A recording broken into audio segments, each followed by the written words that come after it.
Hi, good afternoon, everybody.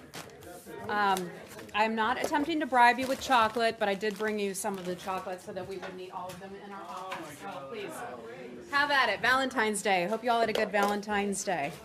Happy Valentine's. Thank you. Thank you. Good to see you.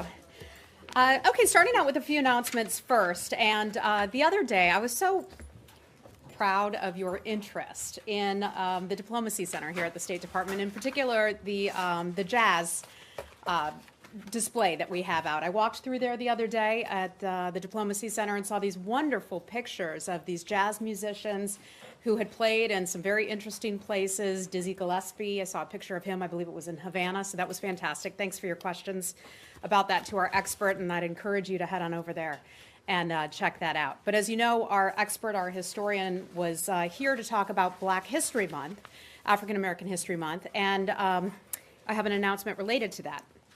Tomorrow, the State Department is honored to host the 9th Annual Historical Black Colleges and Universities Foreign Policy Conference. It's organized by the Bureau of Public Affairs, which is the one I work for. The goal of the conference is to prepare the next generation of foreign policy leaders from historically black colleges and universities, and also predominantly black institutions. As a part of this, we're looking forward to discussing U.S. foreign policy priorities and also department career opportunities. This year, we have 351 students and faculty coming to the State Department from all around the country. We're looking forward to hosting them. We're focusing on non-traditional paths to foreign affairs, including STEM and other majors you'd not typically expect foreign affairs careers to come from. Several highlights of the conference include remarks by our new Assistant Secretary of Public Affairs, Michelle Gaida. I'd look forward to introducing you all to Michelle at some point in the near future.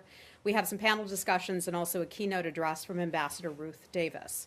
We're proud that many different parts of the State Department are involved in the conference, including the U.S. Diplomacy Center, the Bureau of Human Resources, the Office of Recruitment, the Bureau of Educational and Cultural Affairs, our Presidential Management Fellows, PMF. You're PMF, right? Yes. My new colleague, Lee, who just joined us from Burma, is a PMF. Also, USAID will participate, and we're looking forward to seeing all of the young people as future diplomats tomorrow. I'd also like to mention we have a couple guests in the back, so welcome to our new faces who are joining us today. You're all the way in the back today. Nice to see you. Hi, Nazira. Lastly, I'd like to announce that our Deputy Secretary, John Sullivan, is traveling to Europe. Today, the Deputy Secretary will depart on a trip to Europe that will take him to Munich, Rome, Kiev, Riga, and also Brussels. He'll begin the trip in Munich, where he'll lead the State Department delegation to the Munich Security Conference. At the conference, he'll participate in a nuclear security and arms control panel discussion. He will also reaffirm the United States' commitment to global nuclear security. While in Munich, he'll also hold bilateral meetings with officials from Germany and other countries. He will then travel to Rome, where he'll meet with senior Italian officials to discuss cooperation on priorities in Ukraine, in Libya, the fight to defeat ISIS, the Sahel, and human rights and religious freedoms around the world. He will also deliver remarks at the American Studies Center on U.S.-Italian relationship and our cooperation on security issues. The next stop will be in Kiev, where he'll meet with President Poroshenko, the Prime Minister, and also the Foreign Minister. He'll stress the importance of Ukraine quickly implementing credible economic and anti-corruption reforms and underscore U.S. support for Ukraine's sovereignty and also territorial integrity. From there, Deputy Secretary Sullivan will travel to Riga to meet with senior Latvian officials and reaffirm NATO's Article 5 commitment. His last stop will be in Brussels to lead the U.S. delegation to the G5 Sahel Donors Conference, where he will discuss continued support for development, security, and political issues in the Sahel. So with that, I'd be happy to take your questions. Hi. And thank you for the chocolates. Let's start in the Gulf. Okay. Senator Corker has written Secretary Tillerson saying he's lifting the blanket hold that he put on military sales to the GCC countries to try to get them to resolve their dispute, basically saying, well, this clearly didn't help because they're still at a standstill, so we might as well start selling them a bunch of weapons again. Does the Secretary agree with the assessment that standoff is kind of locked in place and that there hasn't really been a lot of progress in resolving it? I think we first started talking about this in May or June of last year. Right. I mean, that has been such a tremendously long period of time for this dispute to have gone on. Senator Corker sent in his letter. I took a quick glance at it earlier today, so I can confirm that we did, in fact, receive that letter from Senator Corker. I think Secretary Tillerson a while ago said, look, we're here to help. We have said to all the parties in the dispute that we're happy to assist you in any way, but at some point, you all have to sit down together and work out your differences. We can't do it for you. So I think the Secretary just backed off and let those countries take the lead. I can't speak for Senator Corker and why he sent his letter and exactly what was contained within that letter, because again, I just took a quick glance at it. But I think those countries have to be willing to resolve all of this themselves. And hopefully they eventually will, because as you can see, it starts to take and many of our national security advisors and others have said this as well, that it can start to take a toll or an effect on the fight against ISIS. Well, that's actually exactly what I was going to ask you about next, which is that at the time, Tillerson and others said, in the immediate sense, this doesn't have an impact. We're still using al-Udeid, et cetera. But that if this became a prolonged thing, that it could actually impede the fight against the Islamic State group. So given that this has been going on as long as it has, as you pointed out, are we at that point where it is actually impeding the fight against ISIS? I would have to refer you to the Department of Defense, because as you talk about al-Udeid, that's a base there that hosts many of our flights and our personnel who are fighting in the battle against ISIS in Iraq and in Syria. So I'd have to refer you to them on that. I'm not sure exactly where this stands right now and how it's impacting it, but I know that our folks were very, very concerned about that. Okay? All right. Shall we move on to something else? Hi, Saeed. Yeah, Thank sure. you. Heather, I just wanted to follow up on a couple of questions that I asked on Tuesday. Okay. One regarding the Israeli law that basically puts the Israeli academic institutions in the settlements under civil law, which is creeping annexation, as per Israel's terminology. Do you have any comment on that? Yeah, just a little bit of information. It's not too incredibly new from what you've heard before. So let me answer your question before I get to your next one. Just hold on. I think the president has been clear on his views regarding settlements, that settlement activity, especially unrestrained settlement activity, does not advance the cause for peace. My understanding is that some of these settlements are governed under Israeli military law. But I think the president has been clear in his position on this issue, and Israel has also come back to the United States and said to the president, we will take your views into consideration before we engage in this. But that is extending civil law. That is, in effect, that is really annexation, which is like a prelude. I'm not going to be able to characterize it in the way that you are, but I think we've been clear about our position on settlements. Great. Let me just follow up on something that you also said. You said, unrestrained. Does that mean that you are okay with, somewhat restrained settlement activities? We've had a lot of conversations with the Israeli government. We've had a lot of conversations with Palestinians. Obviously, this is such a sensitive matter. With regard to matters that are so sensitive, we like to tread lightly. We don't want to cause damage to the prospects for peace. We want the parties to be able to work it out. I will go back to saying I think the president has made his position on this clear.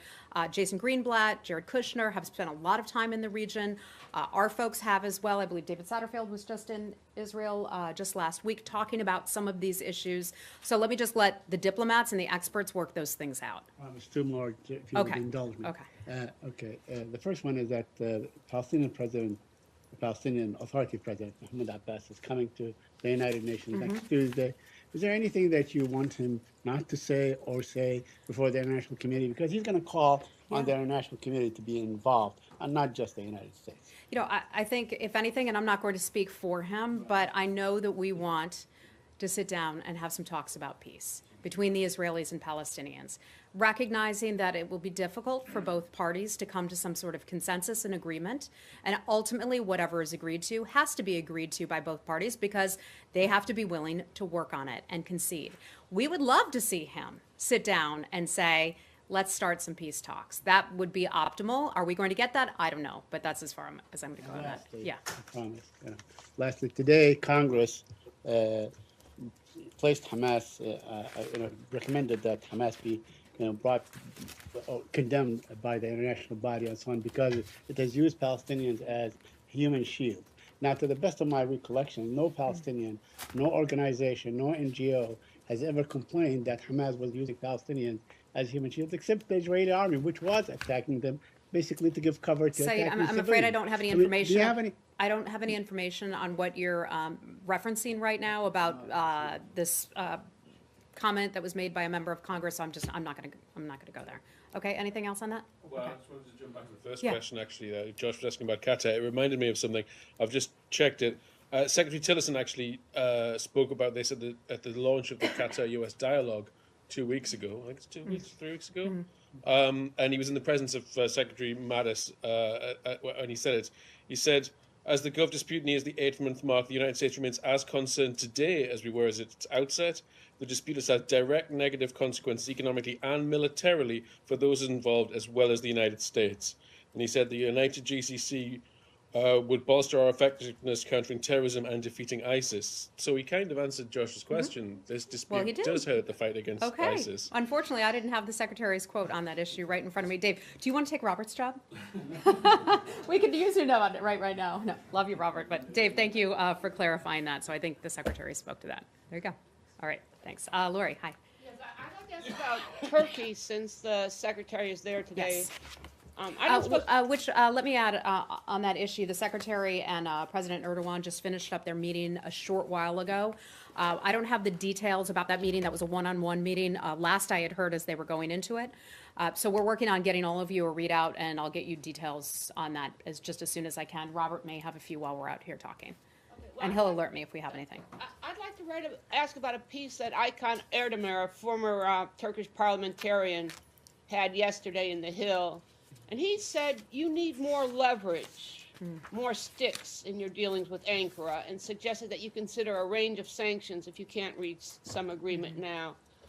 Are you considering any sanctions against Turkey? Because there are many issues that you have in dispute. Yeah, we certainly do have issues in dispute. As you know, the Secretary's on the ground there. So I'm not going to detail too much about what we may or may not do. But sanctions are always on the table with regard to different nations and areas that we may have difficulties with. But you also know we don't preview sanctions.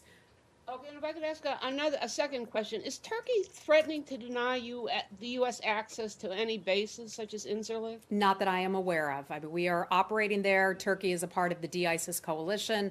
In addition, a NATO ally. So we continue our operations out of there. I'm not aware of any disruptions or any threats regarding disruptions. Okay, should we move on? Okay, Nazira, hi. Hi, Heather. As you know, Afghanistan situation, Mr. Atanur, the former governor in Mazar Sharif, has a problem since like a month ago or more than that. Still, he said the unity government not able to solve the problem between him and unity government. And you always announced for 15 provinces in Afghanistan to do the demonstration. Do you think this demonstration, if happen, doesn't make destabilize all Afghanistan? I'm not aware of this demonstration that you're mentioning. I think we would probably regard that as an internal matter, but let me take a look at it and get back with you with some sort of a more fulsome answer. Okay? Okay. Yeah, sure. Hi. How are you? What do you expect from the Kabul reform process next week? Ambassador Wells was in Kabul this week. What are the talks were held there? Do you have Sure. So let me start out with our Principal Deputy Assistant Secretary, Alice Wells. She was just in Afghanistan, so I'll provide you a little bit of a readout of that trip, because one of the things that she's doing is previewing the Kabul process, which is coming up in a couple weeks. Our PDAS, as we call it, for South and Central Asian Affairs, Alice Wells, traveled to Kabul this week to meet with Afghan partners in advance of the February 28th Kabul Process Conference. She met with several top Afghan officials, including President Ghani, Chief Executive Abdullah, National Security Advisor Atmar, as well as with prominent Afghan political and media representatives to highlight the longstanding U.S.-Afghan partnership. Ambassador Wells also met with Resolute Support and U.S. Forces Afghanistan Commander General Nicholson and U.S. Special Representative for the Secretary General for Afghanistan and head of the UN Assistance Mission in Afghanistan, Tadamichi Yamamoto, to discuss ongoing U.S. and international community support for efforts to bring peace and security to Afghanistan and the region. And then we have the Kabul process coming up. I'm not able to give you any details about who from the U.S. government may or may not be joining. We just don't have that kind of information yet. But I can tell you that we look forward to at least Robert, I don't know if we're observing or if we will be participating, but nevertheless, we look forward to that process because we see it as a way to reiterate the U.S. commitment toward the Kabul process to bring together so many of our international partners who are going to have some candid discussions, we believe, on a range of issues, from peace to development to humanitarian aid and other issues. So we'll look forward to that, and as we get closer, I'll try to bring you some more information. Okay? Okay. Something else in the region. Hi, go right ahead. Yeah.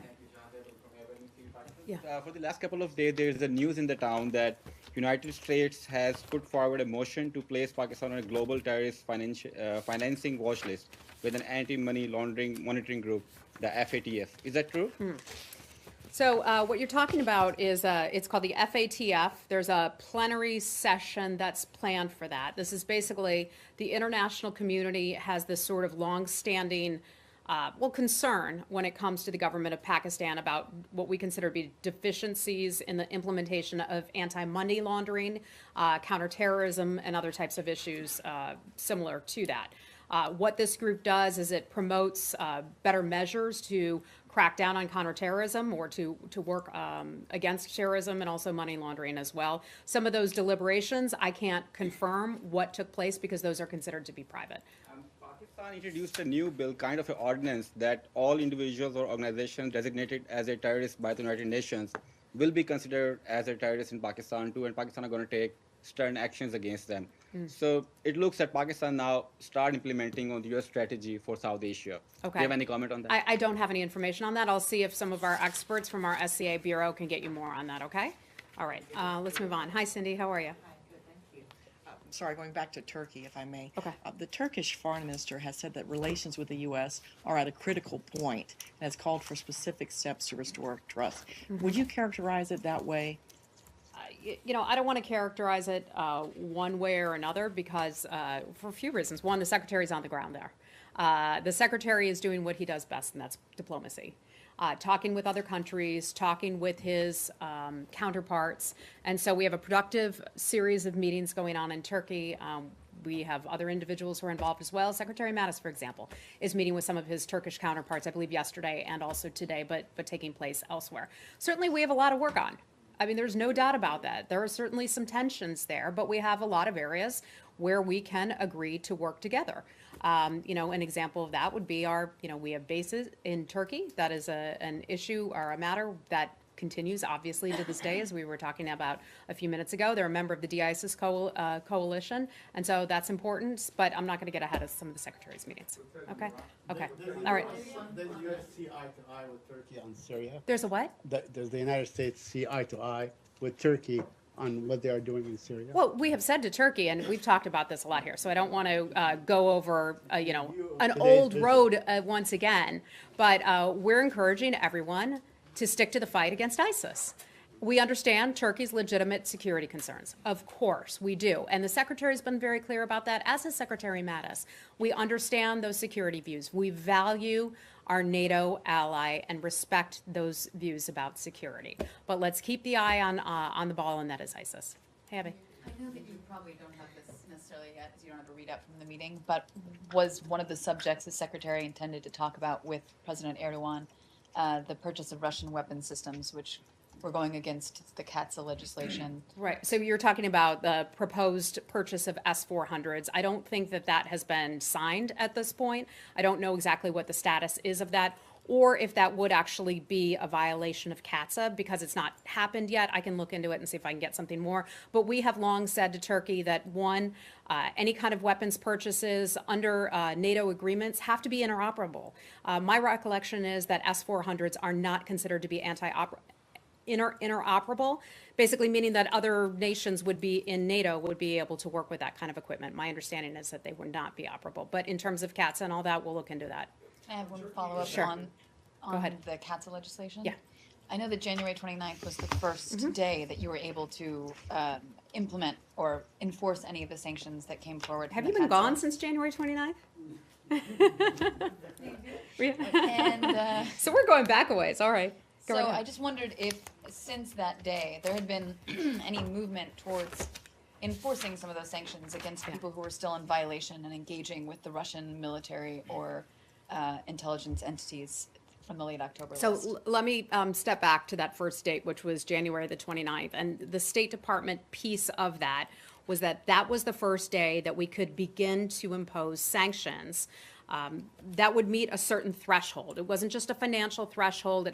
There were a lot of factors that would weigh into this.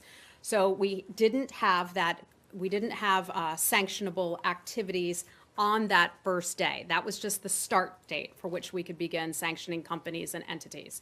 We have hundreds of people around the world, not just here at the State Department in this building, but at our missions elsewhere, whose job it is to comb through lots and lots of foreign transactions, sales, things of that sort, to determine if it meets that threshold of being above a certain level. Again, that's not just financial. It takes a lot of things into consideration, and our sanctions people could perhaps get you some more information on that. So we continue to go through that. We continue to go through that process, and it's just the beginning of that.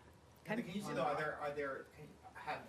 have they determined that there are sales that are happening but have not met that, do not meet that threshold? In other words, sales with Russia's defense and intelligence sectors that the U.S. is going to permit to proceed without us, slapping them with CATSA sanctions because Maybe it would be too small? Is that the question? Well, Are there the some criteria that a senior State Department official said was, if it's adverse national security interests, basically means you could take anything like, say, a multi-billion-dollar sale to Turkey of the S-400 and say, well, we really don't want to upset Turkey right now, so that's okay. Well, remember, let me go back to one of the NATO agreements or pledges, perhaps I'm using the wrong word here, but is that systems purchased by NATO members, have to be interoperable. My understanding is that S-400s do not meet that standard. Right, but So they don't seem to because care. of that, we would oppose the purchase of that. But I don't know what the status is of any proposed purchase. But in terms of your question, it would just be a hypothetical. I don't know that we have a particular deal that we have spotted and said, you know what, that doesn't meet the threshold, let's let it pass. This is all still fresh, a fresh piece of law, a fresh, that we started to be able to impose and implement, and our people are still going through all this stuff. So I would anticipate, though, and as you know, we don't forecast sanctions, but I would be very surprised if there weren't sanctions in the future. Okay? Okay. All right. Rich, hi. Sure. Okay, thanks, Heather. Does the Secretary believe he has the support of regional allies full support of regional allies for further sanctions against Venezuela, and how much does the environment within the humanitarian crisis within Venezuela weigh into the U.S. and others' decisions on how exactly to apply pressure on the regime there? Yeah, when we, first off to the humanitarian situation, I'm sure many of you, like I have, seen the horrific stories coming out of Venezuela. You've seen what families are having to choose to do to leave their children, in some instances, in orphanages and on the streets because they don't have the food or the necessary medical supplies to care for their own children. Sometime last year when I started this job, I remember reading a story about a child who was a few years old but just weighed 11 pounds, which is basically a heavy newborn weight. There is clearly a humanitarian situation that I would just phrase as a dire situation there. It is something that seems to be worsening. I know it has the attention of the region. You were just down there with Secretary Tillerson in the region, in which that was one of the top conversations among many of the countries in Latin America. We discussed that issue in the Caribbean when the Secretary was in Jamaica, in Peru, in Argentina, and others. So they share our concerns. But when we impose sanctions and when other countries impose sanctions, the idea is to never have it harm the regular population. It's to put the squeeze on the government so that the government will change its ways, because we've seen this government does not seem to care about its people, but rather it cares about keeping itself in power. And for any further measures, is there anything left to ensure that you're targeting the Maduro regime as opposed to exacerbating this? I'm not going to forecast sanctions, but that is something that our people, when they look at imposing sanctions and structuring sanctions activities, take a very close look at. I know we talk with various groups, NGOs, different government departments of our government to try to make sure that these things are targeted. And we always talk about targeted sanctions, so it's affecting the individuals or companies or entities and not the people themselves. However, let me say this, and this applies to North Korea as other places. Governments can decide how they choose to spend their money. And if they choose to, and I'm not saying this about Venezuela, but if they choose to spend all their money on weapons, illegal ballistic missiles, a nuclear program.